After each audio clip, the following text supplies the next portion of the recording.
सदाबहार में Sumbal drawing room में बैठकर अपनी दोस्त से बहुत हंस हंस कर बातें करती है और उसको बताती है अपनी होशियारियाँ कि किस तरीके से मैंने आज पहले दिन ही अपने ससुराल वालों की आंखों में धूल झोंक दी। किस तरीके से मैंने खीर ऑर्डर करके मंगवाई और मेरे ससुराल वाले वो खीर बड़ी हंसकर और खुश होकर खा गए। उन्हें तो इस बात की खबर भी ना हुई कि मैंने खीर ऑर्डर देकर मंगवाई है। मैंने तो खुद इसे घर में बनाया ही नहीं, बल्कि वो खीर ना सिर्फ मैंने ऑर्डर की थी बल्कि वो ख़राब भी निकली। और मेरे ससुराल वाले कैसे बेवकूफ़ बने, खुश होकर वो उस खीर को एंजॉय कर गए। ये सारी बातें रज़ा की माँ बाहर खड़ी होकर सुन लेती है और उसका दिमाग बहुत ज़्यादा हाई हो जाता है। बहुत गुस्से में आकर वो सुंबल से कहती है, सुंबल तुम्हें ज़रा भी शर्म न आई ये हरकत करते हुए। सुंबल बड़ी हैरत अंगेज़ होकर पूछेगी अपनी सास से कि आंटी मैंने ऐसा भी क्या कर दिया जो आपको इतना गुस्सा आ रहा है। इतने में रज़ा की माँ कहेगी, तुमने बाहर से ऑर्डर कर खीर मंगवाई और हम सबको उल्लू और पागल बनाया कि खीर तुमने घर बनाई है। सुंबल गुस्से से कहेगी, आंटी तो ऐसा क्या हो गया, मैंने अगर खीर ऑर्डर करके मंगवा ली है तो इसमें भी क्या गलत है। अगर आपको गुस्सा आ रहा है तो आप किसी काम वाली से कहकर खीर दूसरी बनवा लें। मैंने जैसी मुझे ऑर्डर करनी आती थी मैंने तो वैसे आपको बना कर दे दी। इतने में उसकी रज़ा की माँ कहेगी, तुम्हें शर्म आनी चाहिए इस तरह का झूठ बोलते हुए। बात खीर की नहीं, बात तुम्हारी झूठ और सच की, तुम्हारी मकारी होशियारी की है।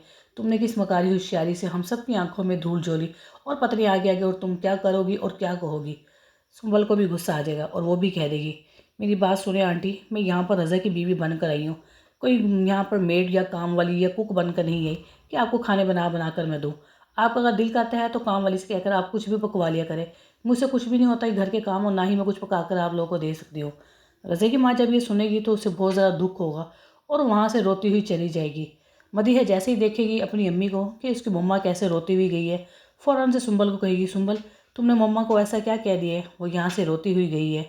सुंबल का हाथ पकड़ेगी मगर सुंबल मदीहा का हाथ पकड़कर रोज़ ज़ोर से झड़क देगी और कहेगी, मदीहा होश से काम लो, मैं तुम्हारी अब दोस्त नहीं हूँ, तुम्हारे भाई की बीवी हूँ और आइंदा के बाद मुझसे जब बात करो तो एहतियात और मोहतात से करना, मैं किसी बदतमीज़ी की कायल नहीं हूँ। मदीहा जब ये रवैया देखेगी सुंबल का तो बहुत हैरान होगी कि इसने तो अपने तेवर दिखा दिए, क्योंकि सुंबल बहुत अच्छे तरीके से जानती थी मदीहा की आदतों को। इसलिए उसने बगैर सोचे समझे मदीहा को साफ और खड़ी खोटी सुना दी। मदीहा बहुत ज़्यादा हैरान हो गई सुंबल का ये रवैया और रूप देखकर। दूसरी तरफ मुस्कान की माँ अब परेशान थी मुस्कान के रिश्ते के लिए। मुस्कान से कहेगी, बेटा देखो तुम्हारा रिश्ता अब मैं कर देना चाहती हूँ। जब तक तुम माजी की में जीती रहोगी तुम्हें इसी तरह दुख होगा। अपने मुस्तकबिल में देखो, आखिर तुमने अपने मुस्तकबिल में क्या करना है। बेटा यही अपने फ्यूचर को ढूंढो, अब पास्ट को छोड़ दो। मुस्कान कहेगी, नहीं अम्मी, मैंने अभी शादी नहीं करनी। मुस्कान की माँ कहेगी, अगर तुम तलाक याफ्ता हो तो तुम्हें आज कोई ये सुनेगा तो तुम पे उंगली उठाएगा, इसलिए बेहतर यही है कि अब खामोश हो जाओ और मुझे तुम्हारी रिश्ता ढूंढने दो। मुझे जो लड़का अच्छा लगा मैं तुम्हारी हाँ कर दूँगी। मुस्कान अपनी माँ की आवाज़ सुनकर खामोश हो जाएगी। और दोस्तों, क्या मुस्कान की शादी अब जावियार से होगी?